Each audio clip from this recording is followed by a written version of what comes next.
Obat-obat farmasi sudah expire atau kadaluarsa menumpuk di gudang UPTD Farmasi Kabupaten Subang sejak tahun 2016 yang diduga tidak terdistribusikan ke masing-masing UPTD Puskesmas se-Kabupaten Subang.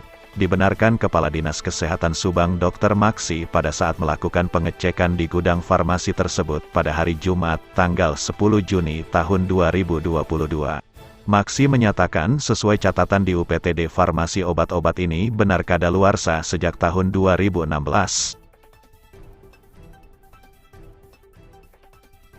Dok, untuk obat kadaluarsanya bisa dijelaskan dok seperti apa dok? Ya, memang teman-teman di belakang saya ini dan juga bahkan ada dalam ruangan ada tumpukan obat-obat yang kadaluarsa. Catatan di UPTD Farmasi ini, obat ini yang kadaluarsa sejak tahun 2016. Secara administrasi, secara pembukuan itu sudah dihapus. Jadi begitu ada pemeriksaan BPKP atau BPK, yang kadaluarsa dihapus. Cuma yang belum adalah belum dimusnahkan. Jadi ini tidak masuk lagi dengan stok di kita karena itu sudah dihapus karena sudah diaudit ya.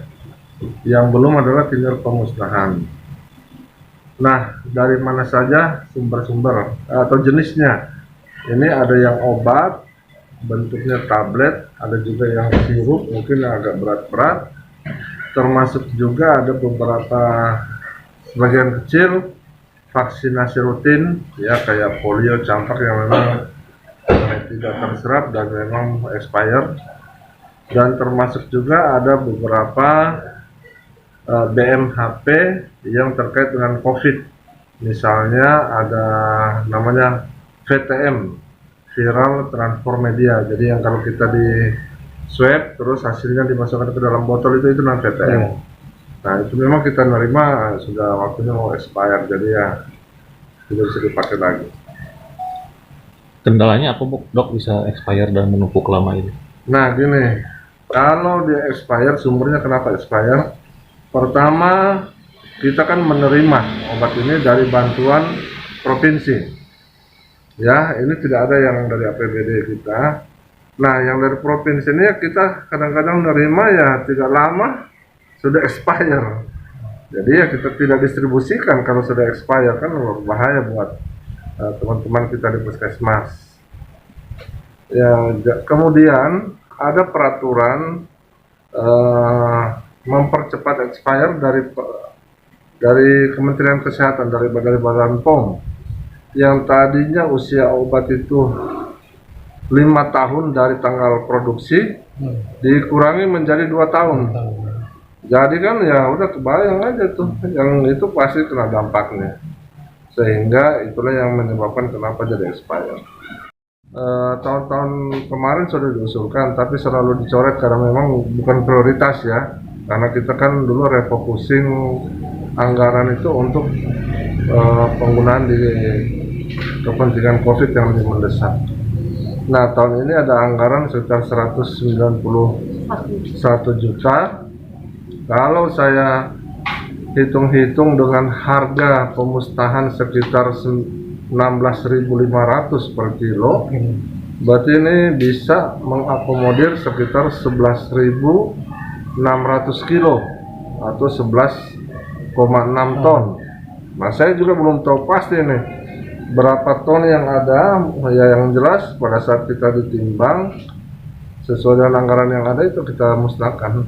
Ya kira-kira berapa ton sekarang? Ya? Berdasarkan ini data yang ada berapa ton jumlah keseluruhan obat kadaluarsa? Kalau kita sebenarnya belum timbang itu, karena kalau kita kan tahunnya itu secara nominalnya saja sekitar 1,8 miliar, tapi beratnya belum pernah ditimbang. Ya. Kalau secara aturan untuk memusnahkan itu kaitan dengan limbah. Oh iya, kita kan harus bekerja sama dengan pihak ketiga yang punya kewenangan atau izin untuk mengelola limbah B3. Kita akan bekerja sama dengan mereka. Silakan aja siapa yang termurah itu silakan teman-teman dari farmasi mencari yang paling murah dan memang punya sertifikat, ya, sehingga kita tidak hanya diangkut tapi juga dikeluarkan surat pemusnahan namanya, ya. Tapi untuk pemusnahan katanya sudah ditunjuk untuk PT yang untuk pemusnahan itu apa, PT Medicare apa? Itu. Oh, Yang di Cikampek itu. Saya kurang tahu. Yang jelas memang perusahaan yang terkait dengan dengan pemusnahan limbah B3 ini tidak terlalu banyak, ya. Yang dikenal sih memang ada Medivest, ada PT Tenang Jaya. Saya terserah di teman-teman yang mengelola di sini.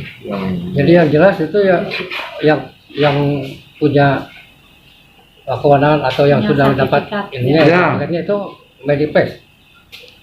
PT Tenang Jaya juga, PT 88 Hijau Lestari juga punya. Kalau nggak salah ada 2 atau 3 ya? 3 ya. Seperti telah diberitakan sebelumnya, obat-obat kadaluarsa ini ialah rencana pengajuan melalui dokumen pelaksanaan anggaran DPA yang seharusnya didistribusikan ke 40 puskesmas se-Kabupaten Subang sejak tahun 2016 lalu.